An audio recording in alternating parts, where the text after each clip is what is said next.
hello to my beautiful national area. Oh my gosh, Happy New Year. We just all returned back from Leadership Conference in San Antonio, Texas, and we couldn't be more excited about this year. You know, this is the last full year I have as your national sales director, and I want to see you at all the events that are coming up. And I want to see you as a winner also too. In the next couple of days, I'll be leaving for Mary Kay, Germany to be with our consultants in the EU region. Our consultants in Switzerland, Germany, and the Netherlands will all be together. And I can't wait to be over there and celebrate with them also too at their leadership conference. Well, the next thing that we have going on is career conference. And I want to see each and every one of you. I'm actually attending 3 weekends in a row so I can make sure I don't miss a beat. So please write these dates down or hear about your location. In several of the locations, I'm also hosting a luncheon also too. So March 14th and 15th, Friday and Saturday, I'll be in Santa Clara, California. We are hosting a luncheon before that one also too. So take Friday off if you are working a job. We want to see you excited and ignited. And then on the 21st and 22nd, I will be in Allen, Texas. I will also host a lunch ahead of time. Now, some of you are in Washington, Oregon, so you'll be attending the Portland, Oregon one. And I know that you'll be on stage there too.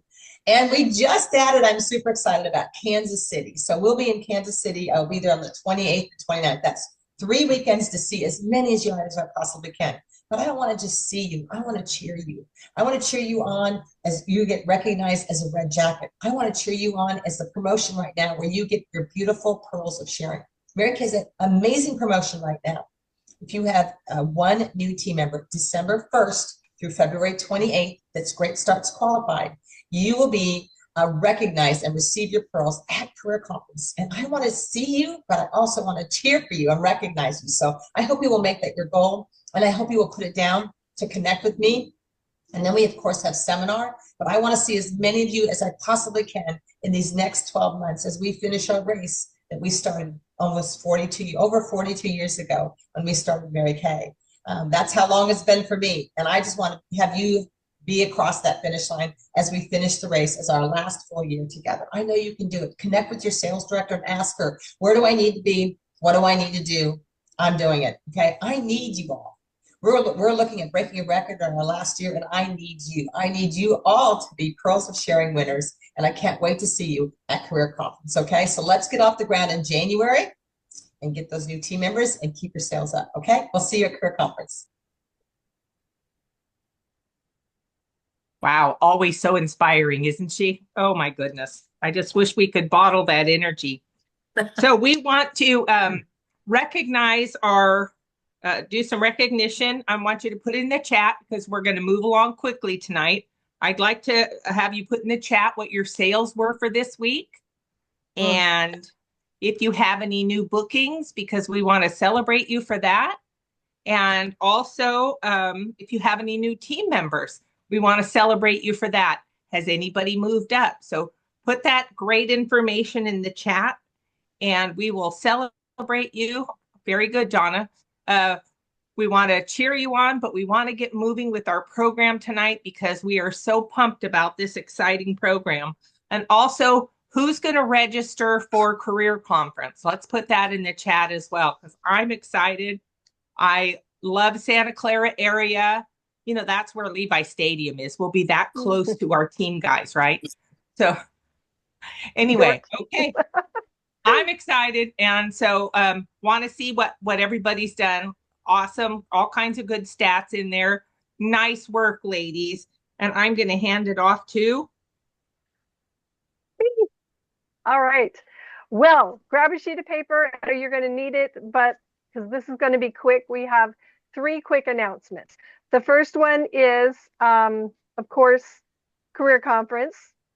And I don't need to go elaborate because Janice just told us how important that is. But write the date down, March 14th and 15th, Santa Clara. Unless you are out of the area in another state, that's the one you want to be at. The number 2 thing is the preferred customer program. Yeah. The deadline is Friday. And you want to get in there, you want to get, it's just 90 cents per name, but don't wait till the last minute because if you do, your customers might get catalogs that don't have samples in them. And so don't wait till the last minute. The third one are Janice's events. So here we go. And tomorrow, the winter trend report with Miranda. This is awesome. She's so fun, and she not only tells us what's in style, but she tells us how to make it good on us and on our customers, which I love. And then Thursday is the sharing event with Ruth Earhart. Fabulous National. We love their stories. And then I don't know if Diane has the graphic for this one, but next Wednesday, Dennis is doing consultant training on how to make sure your parties hold. So those things you don't want to miss. And that is on Wednesday, the 22nd. So I want to make it quick because we want to get on with our program. It's going to be so awesome. So I'm going to throw to Kelly. And you're muted, sweetie. We'll start over. Hi, ladies. Welcome to Tuesday Night Live. We're so excited you're here because we are getting ready to trailblaze. And that is what a boss babe does. She is a trailblazer. So I want you to get out a piece of paper. Oh. And get a pen. And write down the things that you desire in Mary Kay. Just write down one main thing. If it's to be a director, a red jacket, whatever it is, write that down. And now let's begin to trailblaze to that destination. And being a trailblazer means a couple of things. One, you're going to change some things up. You're going to either add things or take out things. And you're going to be steady and disciplined. And we start now. All right, let me cue up the video for you guys. I think I have to hit share sound though. Hold on one second.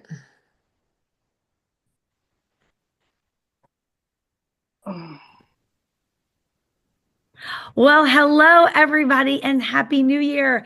Happy 2025. I'm National Sales Director Karen Rydell, and I'm so excited to kick off our brand new Boss Babe series for this new year. I am super excited to announce that our focus for the next 7 weeks is going to be all about blazing new trails. Let's bring it up so we can see it. Yep, we're going to be talking about our Trailblazer edition this year. And I think you're going to love it. You're going to learn so much. And so if you have your packet, you might see where I encouraged you to stand on your tiptoes and look into the future. Look out there at all the opportunities that exist for you in this incredible opportunity. And I want to ask you, do you see a new trail that you want to blaze? Because there's so many opportunities out there for you. And it's time that you find a new trail to blaze in your business. When that happens, you're going to grow personally, you're going to change lives, and you're going to be able to create new income opportunities and personal growth opportunities for you and your family. Now, what is it going to take for you to be a trailblazer? Well, it is going to take courage. Yep, you're going to have to get out of your comfort zone. It's going to take persistence because there's going to be obstacles. There's going to be things that get in the way. And you're going to need an adventurous spirit. Yeah, be willing to look outside of your comfort zone and see some new strategies, some new ideas, some new opportunities for you to take on. Well, over the next 7 weeks, you're going to be learning from lots of our incredible teachers. We have an NSD Boss Babe teacher group that's just phenomenal.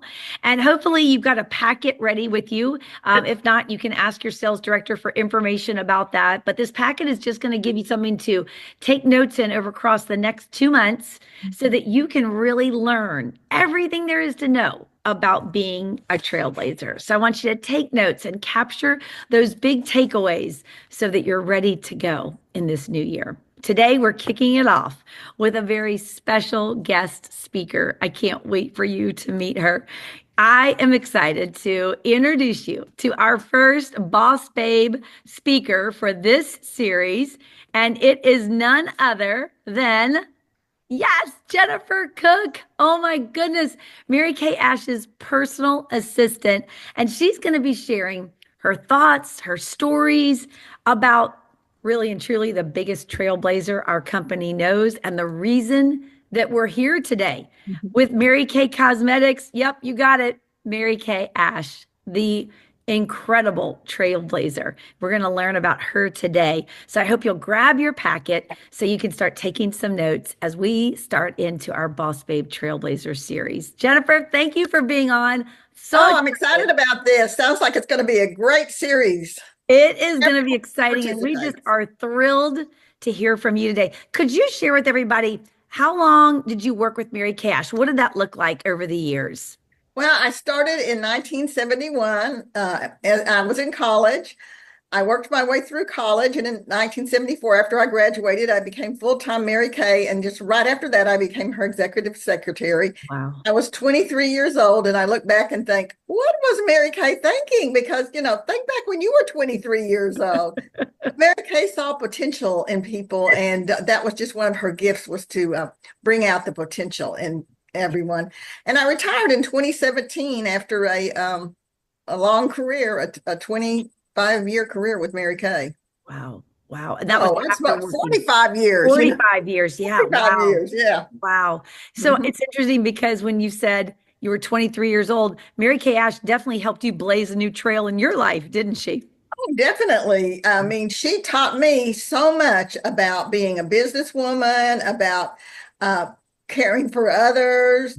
She taught me so much that I have used my whole life. It was what a blessing to have Mary Kay as your teacher and mentor. And friend. Wow, you're right. I mean, you must have learned so much over all of those years. And I Yes, know I did. you had a up close personal view, a front row seat to Mary Kay Ash and how she blazed trails. So I know we have a couple questions we're going to talk about for all the consultants today listening. And so let's talk about first off, can you think of a story you could share with us about Mary Kay Ash and blazing a new trail in our company? Well, when I think about Mary Kay as a trailblazer, I always go back to the 1960s when she started this company. Mary Kay was awarded the title of greatest female entrepreneur in American history in 2003. They did a survey of all the business historians in the United States. Baylor University did this, and Mary Kay was named as the greatest female entrepreneur in American history, which I'm so proud of her for that. But I think about the reason was because of what she did for women back in the 1960s. Women back then didn't own businesses, and they didn't never make it into the boardroom or the executive suite. And that was always Mary Kay's goal. In fact, she said one time she did make it into the boardroom, but every idea that she put forward was shot down with these words, Mary Kay, you're thinking like a woman. And of course, she's thinking, well, we have a sales force of women. Why can't you appreciate that a woman's viewpoint would be very valuable here? Yeah. But they didn't, because it was such a male-dominated society. Back then, women couldn't get a loan, a business loan. They had to take their husbands to the banks with them to get the loan. Sales directors at that time would take their husbands with them on their interviews to build their team building interviews. And while they were talking to the wife, in the kitchen, their husband would be out in the living room talking to the recruit's husband, explaining to that person what a good opportunity this was, that it wasn't some fly-by-night company. And also, they couldn't, if a woman got pregnant, she had to relinquish her career at that time. And she couldn't open a bank account without her husband going to the bank with her. She couldn't get a credit card. And at that time, a woman earned 59 cents to every dollar that men made. And Mary Kay, of course, felt that this was so unfair. It was, she came up against that glass ceiling. Yeah. But also, she also wanted to be a trailblazer, not only in helping women, but she also wanted to be a trailblazer in founding a company based on the golden rule. She wanted to show people that a company like this would work, and that when people care about each other and help each other, that, you know, that is the road to success, and not always trying to undercut others. And so Wow. that was really how she blazed the trail in the very first beginning. So she would always say she was proud of thinking like a woman. And so, like a woman, she decided she was just going to do her own thing, since she couldn't get advancement for herself in the corporate world at that time. And so she became a role model for other women. She really did. And her company, you know, took off very quickly. She founded it in 1963. By 1968, they were on the over-the-counter market, and her stock just blew up. And everyone was talking about Mary Kay Cosmetics. And the fact that this company was so successful, the women who were a part of this company also became successful. Yeah. And National Sales Director Ruby Lee, one month, her check was $76,000. And so she took it to the bank to deposit it. And the teller said to her, "Does your company pay you by the year?" And she said, "No, this is my monthly check." Because women couldn't fathom that another woman would be making that kind of money. Right. Yeah. Right. I love that you mentioned that she was thinking like a woman. Yeah. To be a trailblazer, you have to be willing to think differently. And while there's nothing wrong with thinking like a woman, in fact, it's a great thing. Yeah. Back then in the 60s, that wasn't really appreciated. No, it wasn't. And so, I mean, she really did blaze a trail. And look at how quickly the company took off with her persistence, of course, to become successful and change women's lives. I want to talk to you a little bit about some of the what was it about her that made her such a great trailblazer or pioneer? But you kind of alluded to it a little bit. I want to kick it off with one word. You talked about some of the obstacles, in Anne's world, that she couldn't get a loan. I mean, there were so many obstacles, and that is a part of blazing a new trail. There's going to be obstacles, but Mary Kay Ash obviously was persistent. And I'm so grateful because she could have given up when it got hard. And wow, our company would not be here today. So what are some of the other things that stand out to you about Mary Kay Ash and what made her such a great pioneer? I think it was passion for women, passion for helping women.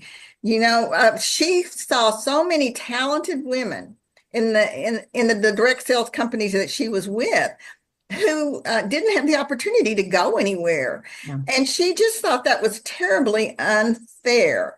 And so she wanted to give women the opportunity that she'd been denied. And according to the leadership guru, John Maxwell, serving others is one of the characteristics of a successful leader. And Mary Kay wanted women to grow in every area of their lives. She wanted them to grow personally, spiritually, and professionally. And she wanted to provide women with an opportunity that she had been denied. When people would come in to talk to Mary Kay about the company, the male executives always thought that Mary Kay wanted to hear about the profit and loss. And no, she didn't want to hear about, the profit and loss and all of those business statistics. That's not what she wanted to hear. Yeah. She wanted to hear about the lives of the people who had been touched by the Mary Kay opportunity. She loved it when the sales force would write her that they were able to give braces to their children, or the family took their dream vacation, or their children came out of college, with no debts. That's what thrilled Mary Kay. It was her passion for helping other people.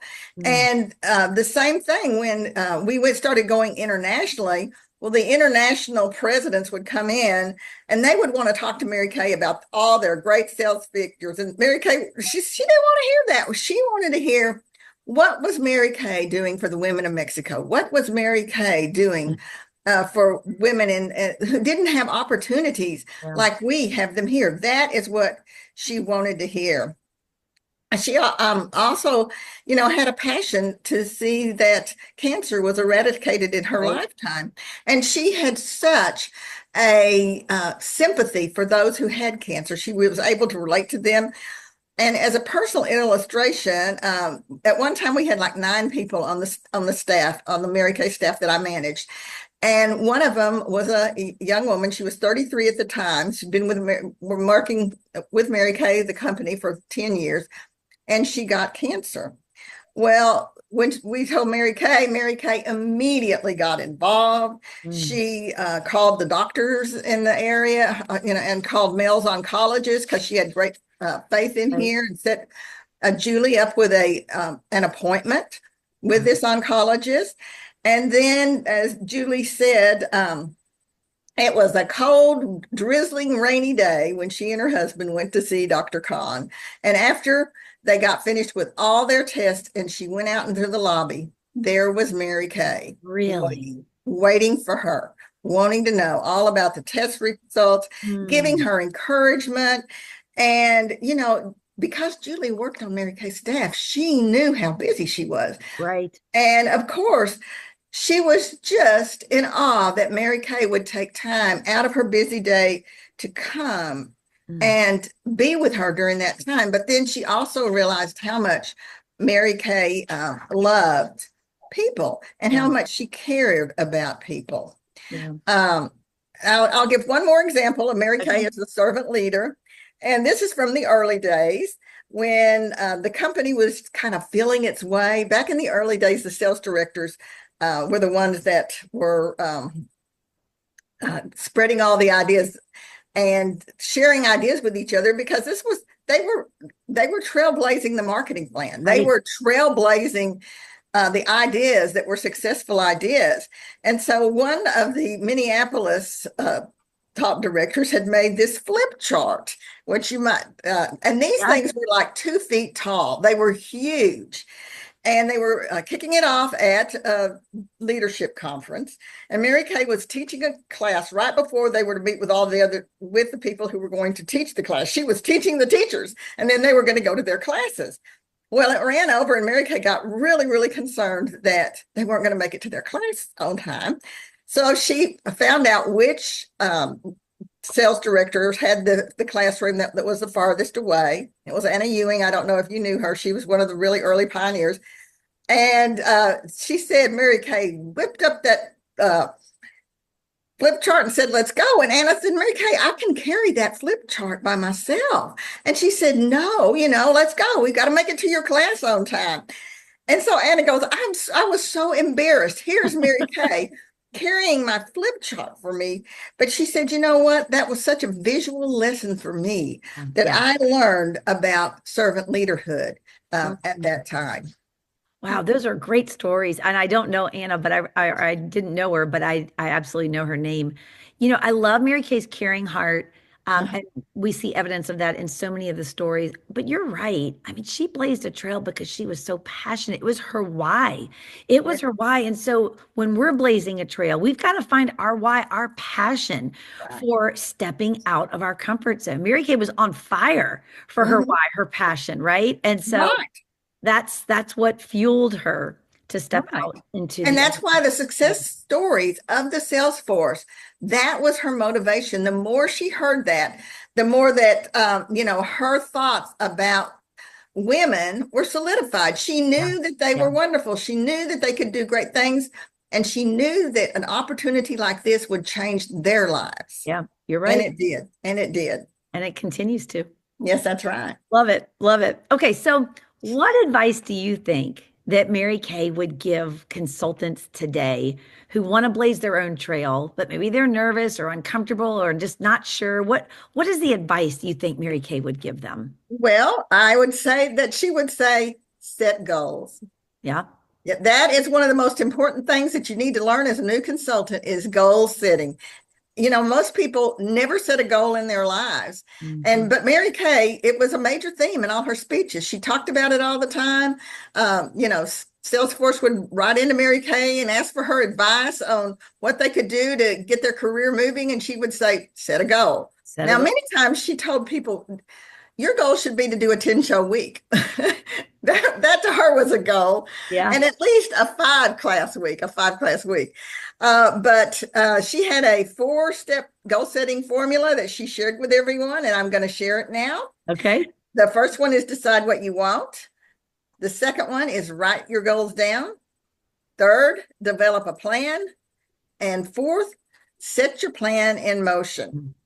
And an important thing to remember when you are setting that goal is that you need to write it down, and then it has to be valid, specific, clear, and attainable. So those are the things that you need. If you set a wild goal that in the back of your mind is kind of like, I'll never achieve that goal. Well, you're never going to achieve that goal. Right. You've got to set a goal that's a step above what you have normally done, and then set another goal to a step above that. And that's the way you climb the ladder of success. That's why the ladder of success in Mary Kay is set up with, 1 recruit, 3 recruits, 5 recruits, DIQ, director. It's one step above. You take it a step at a time.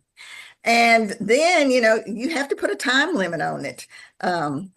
You can't just say, okay, I'm going to do 10 shows. Well, Mary Kay would say, okay, do 10 shows in a week. But let's say that you say you're going to do 10 shows. And maybe you could do those 10 shows in 2 months. Right. And that's a much more realistic goal. But you're going to get results when you do something like that. So, and the very first, when she first started the company, she would ask people, when she was recruiting them, she'd say, now, can you hold 5, what do you call them now? Beauty shows, skincare classes, parties. Yep. Whatever you want to call them, hold 5 a week. Yeah. And if someone told her, well, I don't really think I can, she'd say, well, maybe this career isn't for you, because she wanted women to make money. She wanted them to see that they could be successful, that you can't dilly-dally and say, well, that didn't work for me. Yeah. If you've never held 5 shows in a week. And because she held them accountable for that, they became national sales directors. Mary Kay expected them to do that. And that's what they said. That Mary Kay expected me to hold 5 shows a week. Yeah. And I did it because she expected it. And this was the foundation. Those 5 shows were the foundation of those first national sales directors' successful businesses. Yeah. And it was also the foundation of Mary Kay. When she could get the people to do the 5 shows, get on the ladder of success, that's the foundation that she needed for her success. So if a beauty consultant came to Mary Kay and met Mary Kay and they didn't have any goals, well, Mary Kay would set one for them. And I love to watch her with people. And if you talk to any of the emeritus, this is a story they'll tell you. When they met Mary Kay says to them, you look like a sales director to me. Are you going to be a sales director? Is that going to be your goal? Well, they would nod and agree with Mary Kay that was going to be their goal. Then they would have to go home and look in the consultant's guide and find out what a sales director was. Right. But they had committed to Mary Kay, and they were so committed to their commitment that all they would think of is Mary Kay would be disappointed with me if I didn't become a sales director. And so they did. The company set goals too.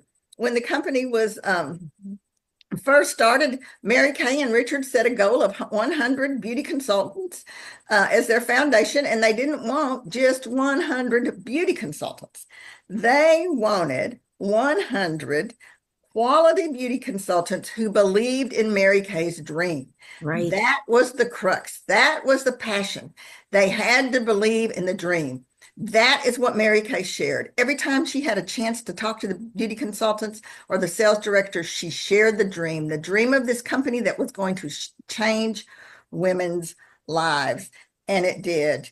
Then after that, they had the Break a State contest where sales consultants were encouraged to share Mary Kay with someone in their family who lived out of state where there was no one else. And Ann Newberry shares about the time when she came into Dallas for her new director training. There was only 9 of them in the new director training. It was back in the 60s. And she said that Mary Kay had a map of the United States on her wall. And now this is when the company was small. She had pins wherever there were sales directors. Wow. And there was one pin in New Jersey, and she said to Ann, Ann Newberry, she said, Ann, do you see that pin? I mean, New Jersey, Massachusetts. Do you see that pin? And she said, yes. She said, that's you. You are going to spread the Mary Kay opportunity in New England. And, that's what she thought. She went home and she thought, I am it. I am the one that's going to spread the opportunity in New England. And of course, she got busy doing that because she thought Mary Kay expected her to do that. So, Mary Kay, like she said, plan your work and work your plan. That's goal setting. And to illustrate this, Mary Kay had this great illustration. It's a story of when one time she was hooking a rug. Okay. And she just worked on it whenever she had time or whenever she felt like it.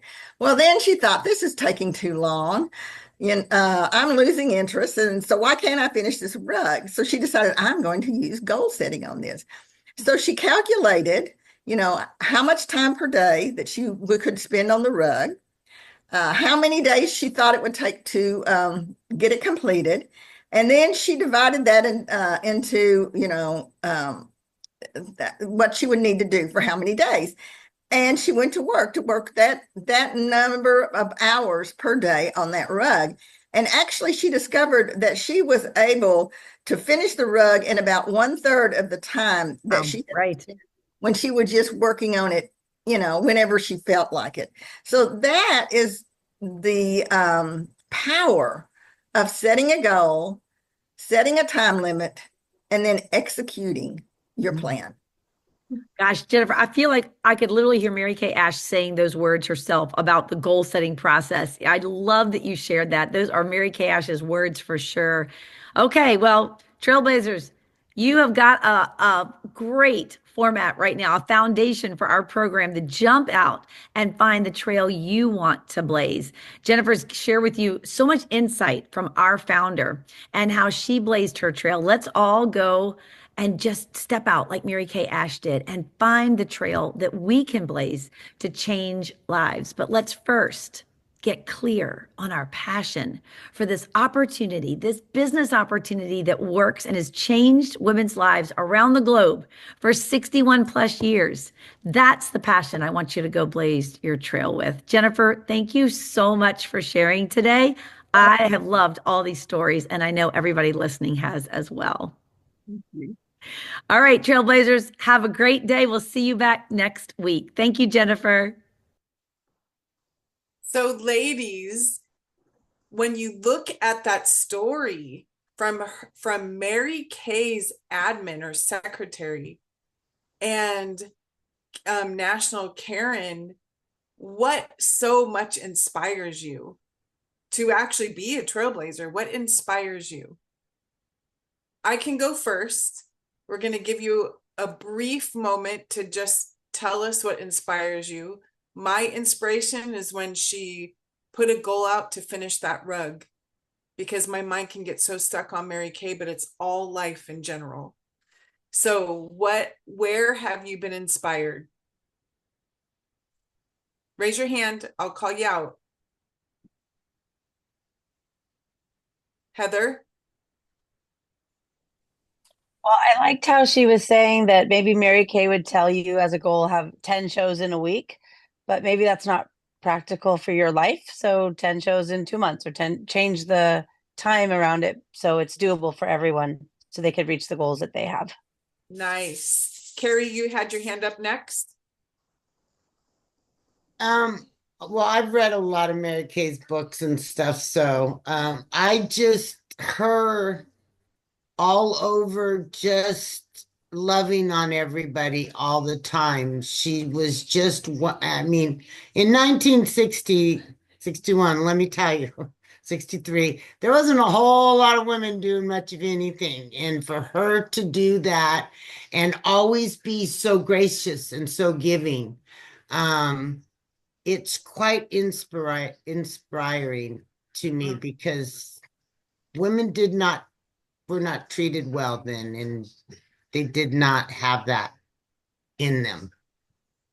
And she had it in her and she's inspiring you. That's awesome. Okay, anyone else want to say what has inspired you about trailblazing tonight? Well, I like to say, um, I really see her as being a servant of God, and she was very spiritual, as well as she proved that she was a servant leader, and so that inspires me. Yeah. Inspires you to serve others well? Well, I do serve others, but it just reinforces why I came to America. You know, the second time. First time it was for the 50%. The next time is actually to work. But I need as much training, and I know that, as I can get in order to meet my goal. And my goal is to become a red jacket. Nice. While you are a servant leader to others. Go ahead, Donna. What inspires me is the newness. It's Mhm. like it's a new year, a new me. Trailblazing, it helps me to rethink my goals, what I've done, what worked, what didn't, and to start new. So I'm looking for setting new goals and doing something different. Nice. Okay, anyone else? I see Lynn's hand up, Lynn Powell. Yes, yes, and Mary Kay really emphasized the fact that she didn't start this company for money. She wanted women to feel good about themselves and to do something that would be worthwhile for them and financially, good in the end.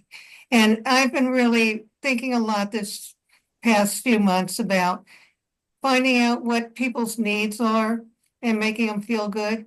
And not just about Mary Kay in general, to kind of get to know who they are and and then sell the products to them that would help them. Nice. Anyone else? I see Sandy. Also, her the way Jennifer Cook described her dream and about showing women the different options, the opportunity that they could change their life. Because I just feel so many women don't have any kind of bigger picture. If they're unhappy, they need to show what's available. But in the idea that Mary Kay wanted her consultants initially to have that dream in their heart as well, because to change other women's lives, that's so important. Gives us purpose other than just showing lipstick, right? Right.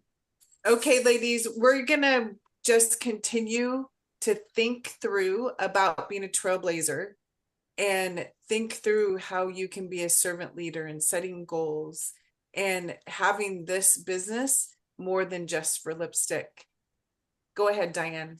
So actually, I was going to share really quick, Kelly. So the one thing that really hit me between the eyes that Jennifer Cook shared was she said Mary Kay just didn't look for anyone. She looked for people that believed in the Mary Kay dream. And I think when we want to team build and we want to share this opportunity with other women, we start by saying, well, wouldn't you love to get your stuff at half off? Instead of saying Mary Kay had a vision and a passion so that women would feel absolutely empowered, both emotionally, in their business, in their faith, and in their finances. And so would you like to be a part of that? I think, especially after COVID, I think people really want to belong to something. And I think we need to do a better job painting that picture of why we want people on our team instead of just who can I sign up, if that makes sense. So, all right, you guys. Well, thank you for that, Kelly. So all of you probably have a packet that looks like this. And so hopefully you've printed it out. And there is a spot on here, just so you know, I think it's page 2, where you can actually check all the boxes. It says, I am ready, commitment to myself, and check all those boxes, sign it, and text a picture of it to your director. She wants to know if you are ready. Are you ready to start new thoughts and all of that? There's also a great thing of scriptures to encourage you. So you could find either a scripture for the day or pick one for the week, something that inspires you. And then of course, There is the Trailblazer point system, which we're not going to go over tonight, but the Trailblazer thing, just for being on the meeting with your camera on, gets you points. So you guys look at that because your director will be acknowledging some of the top points. And all you do is at the end of the week is fill it out and take a picture and text it to your director. Now, if you go to this next page, and I apologize, my pages are not numbered, but it says your trailblazing homework assignment from National Sales Director Emeritus, Linda Tupin. We're going to share a real quick video with you right now of Linda Tupin, and this is going to blow your doors off. So I hope you all are ready. Well, hello, everyone. This is National Sales Director Emerita Linda Tupin. I am sitting here in Lexington, Kentucky today, just a few weeks prior to Christmas, and I am excited to be your first Trailblazer teacher. Now, I understand your theme this year is Blaze a New Trail, and I'm going to take that literally. And I first want to start, and I'm sure you want to start by sending a lot of love to Karen. Not everyone who signed a Mary Kay beauty agreement got that level of leadership. Not everyone got a Karen. Not everyone got a program like this available to them. So be sure you send a lot of love to Karen. She probably had to remind me 3 times that this was a video and not a Voxer, and which meant I had to get dressed and get cute in order to do it. So anyway, it takes a lot of work to put a program like this together. So you all need to send a lot of love to Karen. Well, today, as your beginning teacher and part of your first homework assignment, we're literally going to physically blaze a trail. We're going to talk about physically, where do you build your business? If you want to choose a word for 2025, why don't you consider the word intentional? I tend to think more like a man than a woman. I look at logic and statistics, and I'll look at the big picture. In fact, it said that there will be on my tombstone a bell curve and a hierarchy, because I look at things in that prism. And so when we talk about you literally blazing a trail, we're going to decide today, where are you going to build your business? Be very intentional about where you're going to build it. Now, in 2025, you obviously can build anywhere in the world, and there is great value in building everywhere. And because we have platforms now that reach 1 billion people, you can certainly reach 1 billion people. However, when it comes to the hierarchy of best, better, the best, the worst, etc., at the very top of that hierarchy is in person. Now, if you cannot get with a person in person, face to face, then obviously what I'm doing with you right now is the next best thing, which is virtual, which is a Zoom, which is FaceTime, etc. So is it as good as if I was sitting across the table from you where I could reach out and touch you? No, it's not as good, but it's not bad. So when we think about where are you going to find your customers, where are you going to build customers, we're going to go back to how I did it. And obviously I did it before internet. Obviously I did it when we had to do face-to-face. This was not available to us. But I found out after about a decade or so that there was a pattern to my behavior that I could teach other people. I had small children. If I did nighttime appointments, I had to be able to pick them up from school, and I had to get supper started, and then I could go do my appointment, and then I could come home, etc. And I noticed that I was driving in a geographic circle from my physical location that made it possible for me as a young mom to do this. And then I began to realize how many hundreds of thousands of people lived in that geographic circle. So your first assignment for me today is you're going to do what I've done here on this piece of paper. I want you to take a piece of paper and I want you to draw a circle, okay, that looks like that. Doesn't have to be cute. Then I want you to put where you live in the center of the circle. So I would put the word Lexington, Kentucky. Now, if you're from a big city, let's say you're from LA or Chicago or New York, that's fine. Your big city is a big city, but there's lots of suburbs and lots of places inside that circle that we're going to be working. All right. So the next thing that you need to do with your circle is then you want to label it north and east and west and south, as if it was a compass. Okay. Now, the first question you're going to ask yourself is, how far are you physically willing to drive or take a bus or ever how you travel where you live to go do an appointment? All right, be intentional. How far are you comfortable driving? And I'm going to assume that most of you on here, just to pick a number, would probably be willing to drive an hour to pick up a new customer and her family and begin to build a geographic area, because that's what we're going to do. We're literally going to go to different places and start building geographic areas for your Mary Kay business. Now, for me, I literally went through here, and 1 hour from me, northwest is Louisville, Kentucky. There's probably 10 pretty good sized little towns in that hour. I'm going to go north. That's Cincinnati, Ohio. Again, there's probably 4 or 5 pretty good little towns in there. I'm going to go south about 1.5 hours, and I'm going to pick up where I was raised. I'm going to pick up probably 10 more little bitty tiny towns down here. And then if I go about 1.5 hours to 2 hours east, I am over in Huntington, West Virginia. Now, when I look at the Census Bureau and I can figure out how many people live there, there's easily 1 million people who live within an hour's drive of me. There are diamonds in your backyard. There are literally tens of thousands of people probably that live within most of you all 15 minutes, 15 to 20 minutes. So sometimes we're like over here in Timbuktu looking for somebody when they're really right there in front of you. Okay, so you've decided how many minutes you're willing to drive, and then identify, if you go northeast, south, and west, where would those towns be? Now, once we have that, what you're going to do is, in your mind's eye, you have to see the finished product before you start. I want you to see yourself building pockets of customers and hostesses and potential team members in about 10 or 20 of those geographic locations. All right. Now, how are you going to decide which one of those geographic locations that hit within this circle that you're going to build? Well, it's obviously going to be who you know. Hopefully by now you have a prospect list of 150 people. That's called your pretend wedding list. That's how many people are invited to the average church wedding in America. Look up the statistic. And they all know your name. They might know you personally, but they know your name. So you're going to start there. And if you can't come up with 150, go over to Facebook and write down the 300 or 400 friends that you have over there, because you know 150 people that know your name. And so we're going to start with those people. Look at your Christmas card list. Look in your church directory. You're going to compile a massive list of people. And then we're going to decide where those people live. So let's just say, for example, I am intentionally wanting to build in Berea, Kentucky. It's about 30 minutes from me. It's a college town. It's kind of a real cool little hippy dippy. It's got its hippy dippy, and then it's got its hillbilly side, and it's got its redneck side. It's a great town. Now, why am I a big proponent of going out into smaller little communities like that? Is because you don't have a lot of competition.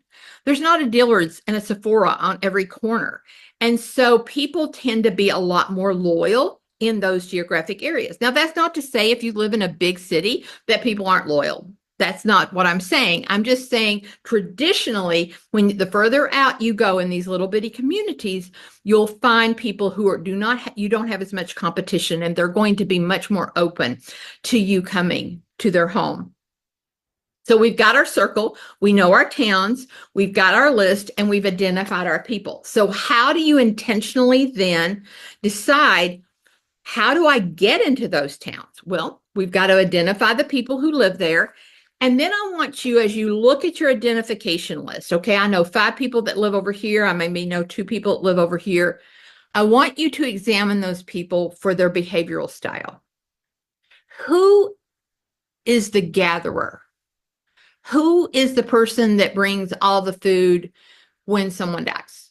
Who is the nurturer in a community, in a church, in a family? Like, that's the girl you want.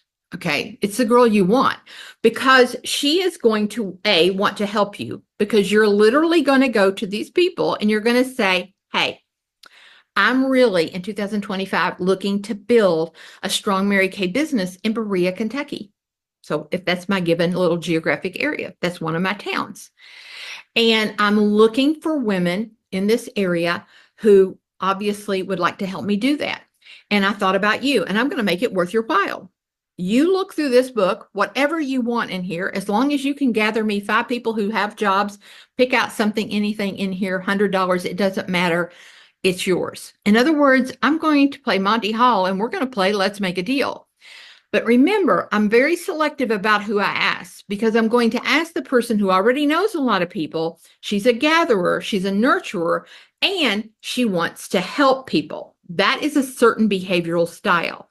And so that is the person I'm going to target. Now, if she says, no, I'm not really interested in it, that's fine. You thank her for that, offer her a little lip gloss or something even for considering it, and then move on to the next person. But don't get caught up in your nose. All right. So once I have, and guys, you're not looking for 1,000 people. You're looking for one good family in each of these towns. Because here is what I know about all these little geographic locations that you're going to build. Once someone loves the product and loves you, they naturally, organically want to share with you. If you find you are constantly trying to get business, trying to get a party, trying to get a recruit, it's not organic. You've got to back up a step because if it's fun, if you're a comfortable person to be around and you're genuinely curious about other people, and I know my topic is not people skills, but when you're sitting with someone, just practice this. This is another good thing for your homework. Why don't you just practice? The next time you're in a group, be the listener. Ask curious questions about the person. If you were facialing me and you were just genuinely curious about my life and my children and my grandchildren and why do I live on a farm and you just were curious, I would like you.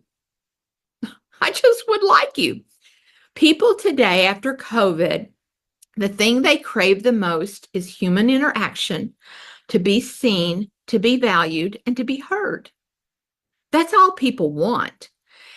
And if I can give you a little look into the future is AI. It's artificial intelligence. Have you ever called a number and thought, would someone just pick up the phone? If you would just pick up the phone, I could explain what I need and I don't have to go through this menu and talk to a computer. Well, that's only going to get much worse because even Facebook right now is completely controlled by artificial intelligence. You'll never talk to anybody at Facebook, okay? So what will be the most valuable thing to humans in the next decade? Human interaction. Human interaction. That's what we sell. That's what you sell. The product is just a way to have that human interaction. So you have something incredibly valuable, and that is you. And if you feel your people skills could need some improving, which we all do constantly, is learn to listen twice as much as you talk. And when you talk, ask questions and be naturally curious about people. So if you came to my home, you facialed me, you were genuinely curious, I would love your product. Now, if you were really smart, you would show me a lot more product than I could afford. And because I like you, because I trust you, because you told me that I could get it for free, I've already been thinking about my daughter-in-law, Hannah, and my daughter, Katie. And I'm like even thinking my little granddaughter, Ren, she's 10. She probably needs to start using something. Okay. And then I'm thinking about my next door neighbor across the horse field over here named Karen. See, I'm already thinking about those people because I like you. All you have to do is ask me and show me how to get my products for free. And because you're wanting to build here on Paris Pike in Lexington, Kentucky, I'm your girl. Make sure people know they're your girl. They're the person that's going to be responsible for you building Mary Kay in that area. And those customers become groups of customers. And groups of customers then begin to migrate to become consultants. And those consultants then build directors, and directors build national areas. That is how Linda Tupin built one of the largest organizations in the world. I did exactly what I showed you to do. Start with a map and start building. All right, homework is very simple. Draw your map, decide how far you're going to travel, identify the towns, get your 150 pretend wedding list out, start identifying who lives where, and remember to ask them and tell them that they are your girl to help you build in that town, and you're going to make it worth their while, whatever that looks like in your world. And practice your people skills this week. Be a listener. All right, you guys, Merry Christmas, Happy New Year, and be a trailblazer. Thank you, Karen, for asking.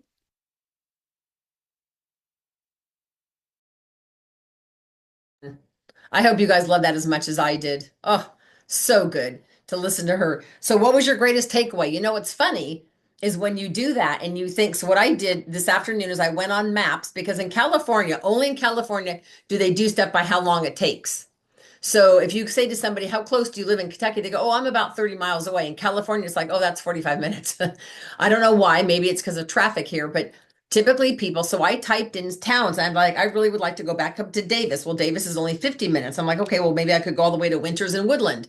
That's 60 minutes. I'm like, okay, perfect. So that's my north point. And then you go south, you go east. And so once you have those towns down and you draw a circle, you're thinking, I know people in these areas. And so, what was your greatest takeaway from Linda Tupin's homework assignment? What was your greatest aha? Anybody share? Anybody unmute and just share real quick. I love where she said, look for who's the gatherer, nurturer who wants to help people. I happened upon that person in my church accidentally. So there you go. Great. Anybody else? What was your greatest takeaway? Carrie, did you want to say something? Or Heather? I was just amazed to think in just an hour away in all directions, there's over 1 million people. And probably in our Bay Area, there's probably more than 1 million people.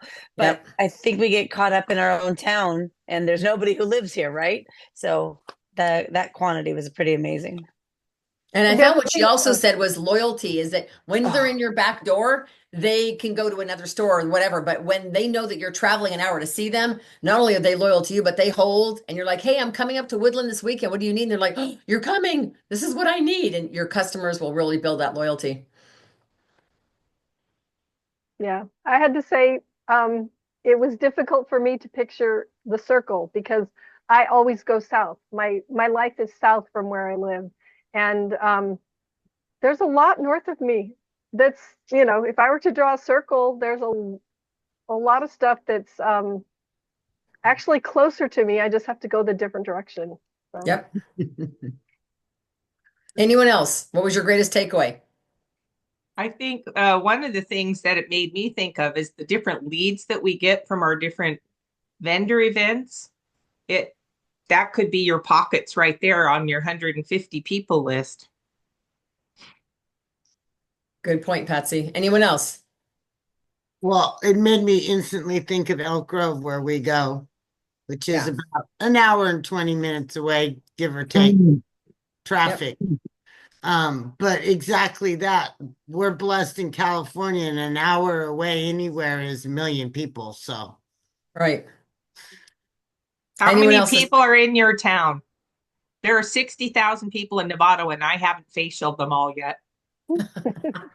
I also like what she said, and I heard this on the director, because each one of these legacy leaders, you guys made a special recording just for the directors. So we have a whole nother series of videos to watch, which is just extremely heartfelt. But she said something on the director one 3 or 4 times that she also said on the consultant one, and said, make sure they know you're my girl. So if I say to Melanie, I really want to build in the Central Coast, Paso Robles, I really want to build in that area, and you're my girl. Like, she might literally be the only person I know in Paso Robles, and I'm going to go, Mel, I need to know if I can get you. When they know that they are your girl, that you are their connection, again, likely they will say yes.